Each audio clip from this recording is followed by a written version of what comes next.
إن الحمد لله نحمده ونستعينه ونستغفره ونعوذ بالله من شرور أنفسنا ومن سيئات أعمالنا من يهدي الله فهو المهتد ومن يضلل فلن تجد له وليا مرشدا ونشهد أن لا إله إلا الله وحده لا شريك له له الملك وله الحمد يحيي ويميت وهو على كل شيء قدير ونشهد أن سيدنا وحبيبنا ومولانا محمدا عبد الله ورسوله بلغ رسالة وأدى الأمانة وكشف الغمة ونصح الأمة وتركها على المحجة البيضاء ليلها كنهارها لا يزيغ عنها إلا هالك اللهم صل وسلم وبارك عليه وعلى آله وأصحابه أجمعين أوصيكم ونفسي بتقوى الله وطاعته وأحذركم وأحذر نفسي عن معصية الله ومخالفة شريعته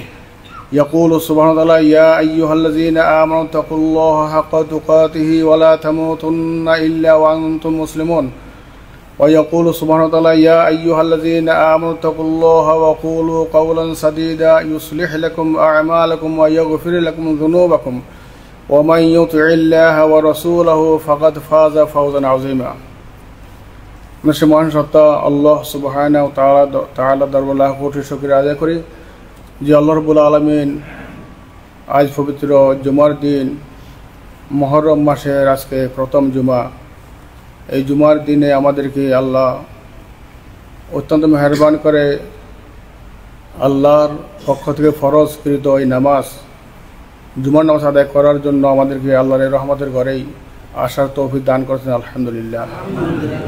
রাসূল পাক সাল্লাল্লাহু আলাইহি ওয়াসাল্লাম সালাত ও সালাম যিনি সারা বিশ্ব মানবতার কল্যাণের জন্য দুনিয়া আগমন করেছিলেন, সারা বিশ্বের শোষিত বঞ্চিত নিপীড়িত জনতার মুক্তির দিশা দেওয়ার জন্য দুনিয়া আগমন করেছিলেন। আমরা সেই রাসূল পাক সাল্লাল্লাহু আলাইহি ওয়াসাল্লামের আখিরি জামানার উম্মত দরুদ ও সালাম প্রিয় আল্লাহ রাব্বুল আলামিন আমাদের সবার পক্ষ থেকে দরুদ ও সালাম তো রাসূল পাকের রওজা মোবারক পৌঁছে দেন, আমিন।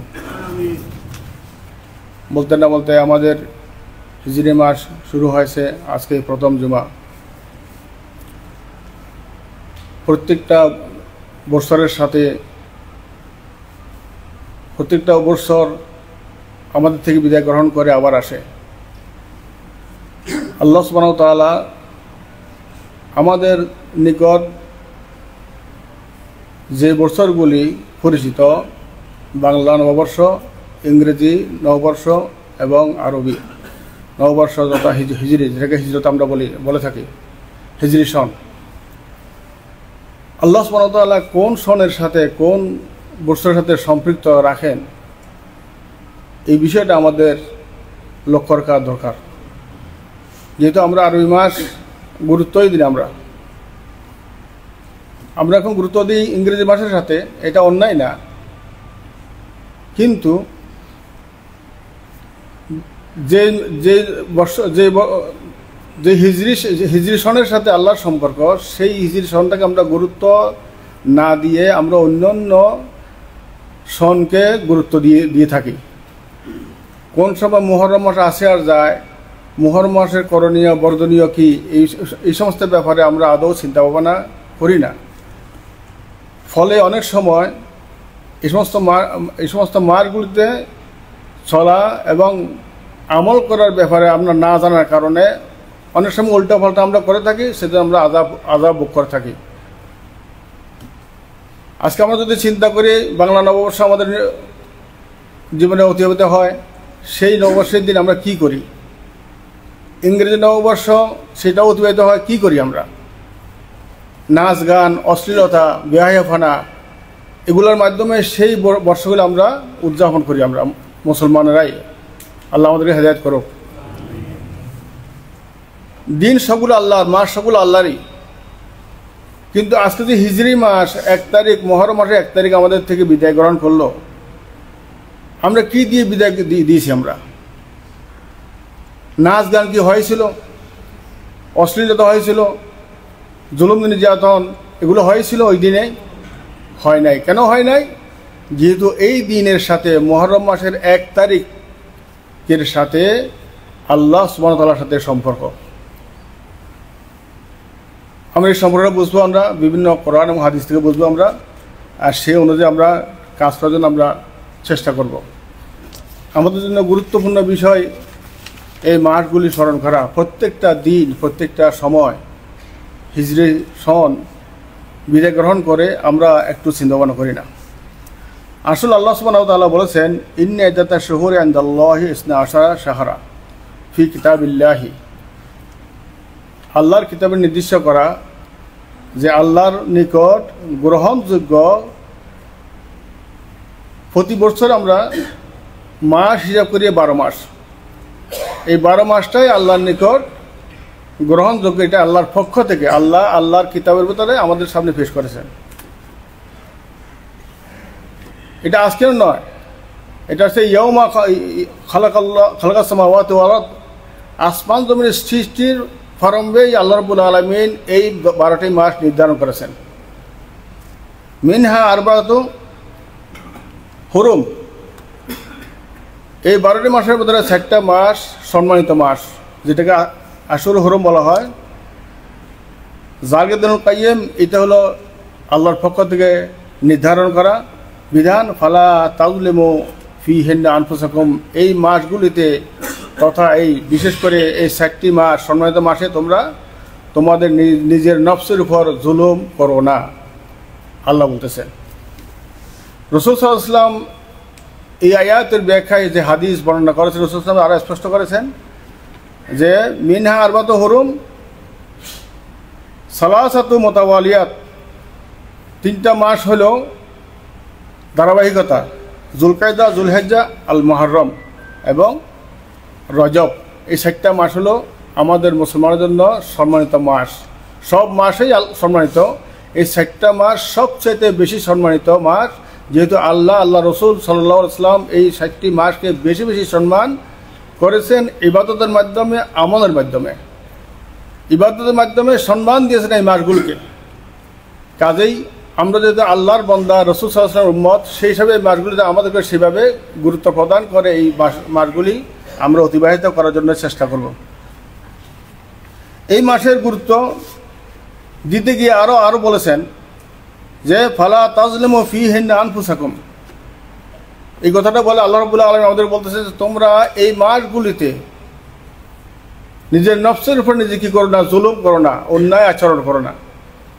কারণ এই মাসগুলি এমন একটা মাস, জুলুম করা এমন অন্যায় সব সময়ের জন্য, অবশ্যই জুলুম নির্যাতন করা সবসময়ের জন্য অন্যায়। কিন্তু এই মাসগুলিতে জুলুম করা অন্য অন্য মাসের তুলনায় আরও বেশি মারাত্মক অন্যায় এবং গুনাহ বেশি। এই 4টি মাসে আমল ভালো কাজ করলে যেমন সওয়াব বেশি, অনুরূপভাবে গুনার কাজ করলে গুনাহও বেশি, হাদিস শরীফে যেভাবে আসছে। তো সেজন্য এই মাসগুলিতে আমরা অনেকে খেয়াল করি না, জুলুম নির্যাতন করেই থাকি, আমরা জুলুম নির্যাতন করেই থাকি। যে গুনাহ যে বেশি হচ্ছে এই ব্যাপারে আমাদের ধ্যান ধারণা চিন্তাও নাই আমাদের প্রতি। তো কাজেই আল্লাহর সন্তুষ্টি অর্জন করার জন্য এই মাসগুলিতে জুলুম অন্যান্যর জন্য হারাম, এই মাসগুলিতে আসাধ্য হারাম, মানে মারাত্মক হারাম এগুলা। তো আমাদেরকে সাবধান থাকতে হবে। আল্লাহর সাথে কি সম্পর্ক? এই আজকের দিন, আগামী দিনে আসতেছে 10ই মুহররম, আগামী মঙ্গলবার 10ই মুহররম। এই 10ই মুহররমের গুরুত্ব কি আমাদের নিকট? আমরা শুধু একটাই বুঝি যে হোসেন রাদিয়াল্লাহু তাআলা আনহু কারবালার ময়দানে শাহাদাত বরণ করেছেন, এই কথাটাই আমরা বিশেষ করে জানি এবং বুঝি। কিন্তু আসলে বিষয় তা নয়।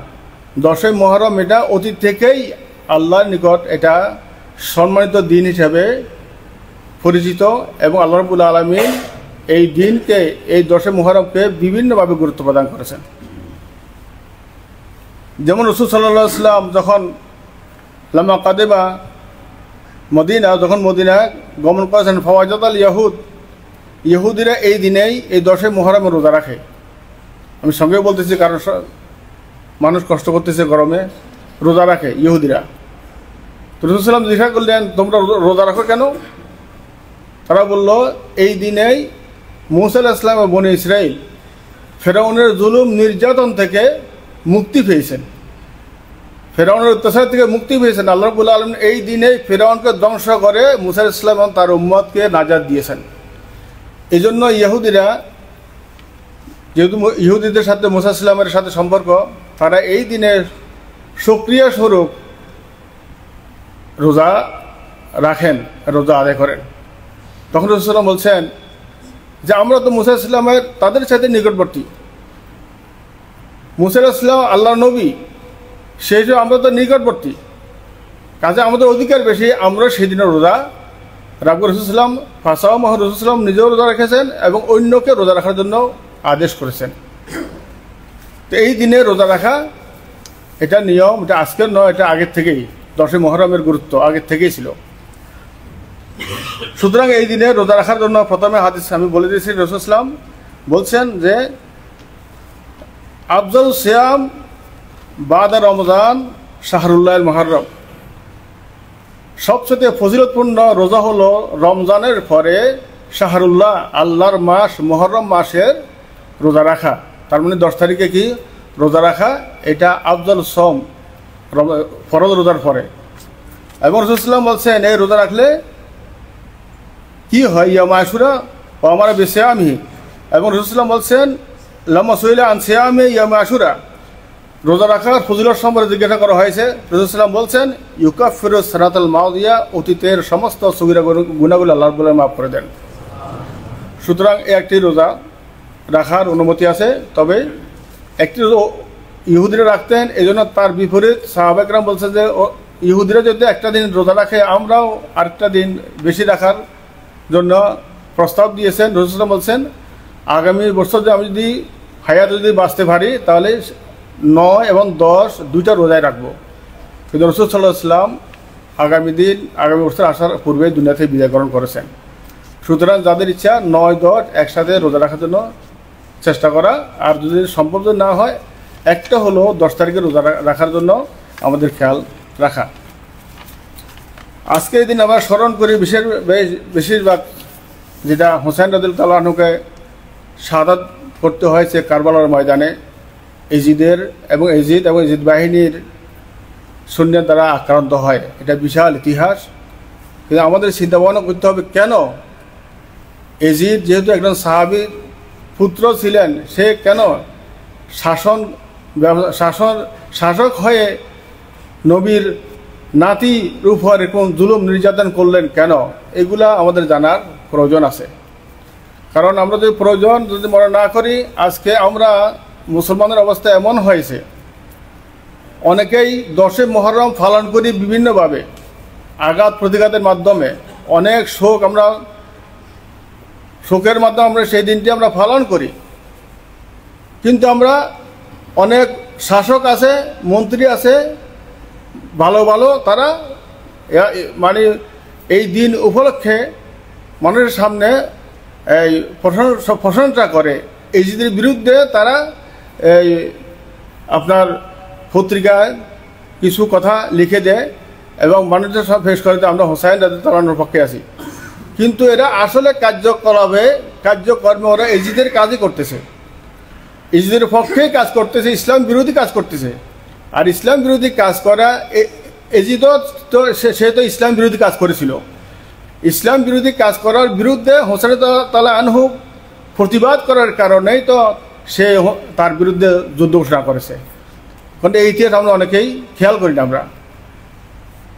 আমাদের অবস্থা এমন হয়েছে, মুসলমানদের অবস্থা এমন হয়েছে, আমরা অধিকাংশ মুসলমান কাফেরদের অনুসরণ করি, ইহুদি নাসারাদের অনুসরণ করি ইহুদি নাসারাদের, নিজের জীবন পরিচালনা করি ইহুদি নাসারাদের, কাফেরদের, হোসেন রাদিয়াল্লাহু আনহুর শত্রু এবং আল্লাহ রসুলের শত্রু ইয়াজিদের জীবন অনুযায়ী আমরা জীবন পরিচালনা করি, ইসলাম বিরুদ্ধে আচরণ করি।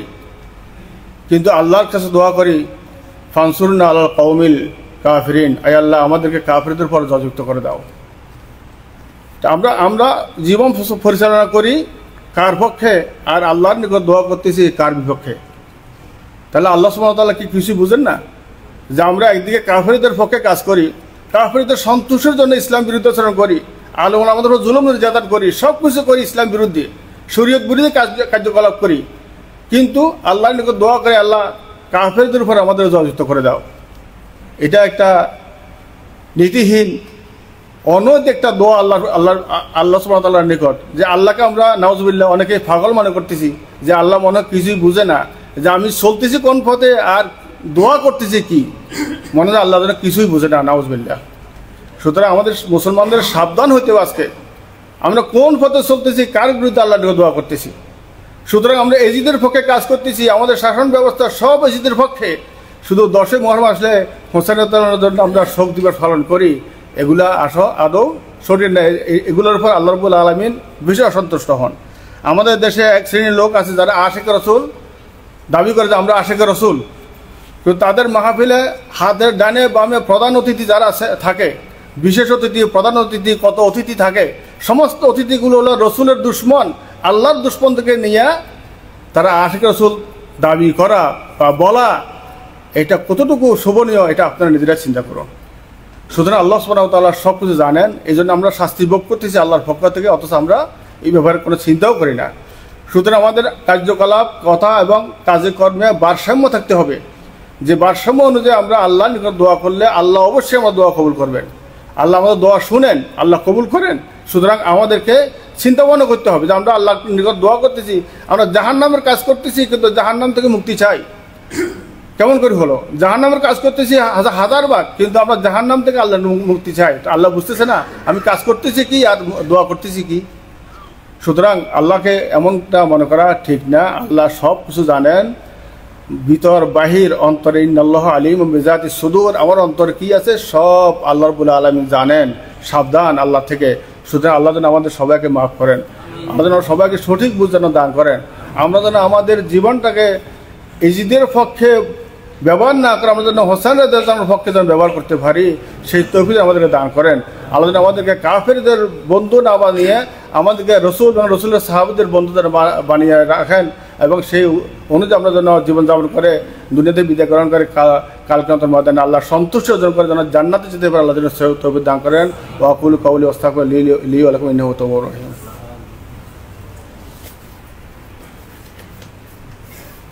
আলহামদুলিল্লাহি রাব্বিল আলামিন ওয়াল আকিবাতুল মুত্তাকিন ওয়াসসালাতু ওয়াসসালামু আলা সাইয়্যিদিল মুরসালিন ওয়া আলা আলিহি ওয়া সাহবিহি আজমাইন। ইয়াকুলু সুবহানাহু ওয়া তাআলা ফি শানি হাবিবিহি মুখবিরান ওয়া আমিরা ইন্নাল্লাহা ওয়া মালাইকাতাহু ইউসাল্লুনা আলান নবী ইয়া আইয়ুহাল্লাযীনা আমানু সাল্লু আলাইহি ওয়া সাল্লিমু তাসলিমা। আল্লাহুম্মা সাল্লি ওয়া সাল্লিম ওয়া বারিক আলা মুহাম্মাদ ওয়া আলা আলি মুহাম্মাদ কামা সাল্লাইতা আলা ইব্রাহিম ওয়া আলা আলি ইব্রাহিম ফিল আলামিন ইন্নাকা হামিদুম মাজিদ। আল্লাহুম্মা ইগফির লিল মুমিনিনা ওয়াল মুমিনাত والمسلمين والمسلمات الأحياء منهم والأموات إنك سميع قريب مجيب الدعوات. اللهم انصر المجاهدين في سبيلك في كل مكان ومكان زمان رب العالمين. اللهم عافنا ونجنا من كل بلاء الدنيا والآخرة. اللهم تب علينا قبل الموت وهون علينا سكرات الموت وارحمنا عند الموت ولا تعذبنا بعد الموت يا خالق الحياة والموت. توفنا مسلما والحقنا بالصالحين يا رب العالمين. ربنا تقبل دعانا كما تقبل من النبيين والصديقين والشهداء والصالحين برحمتك يا ارحم الراحمين.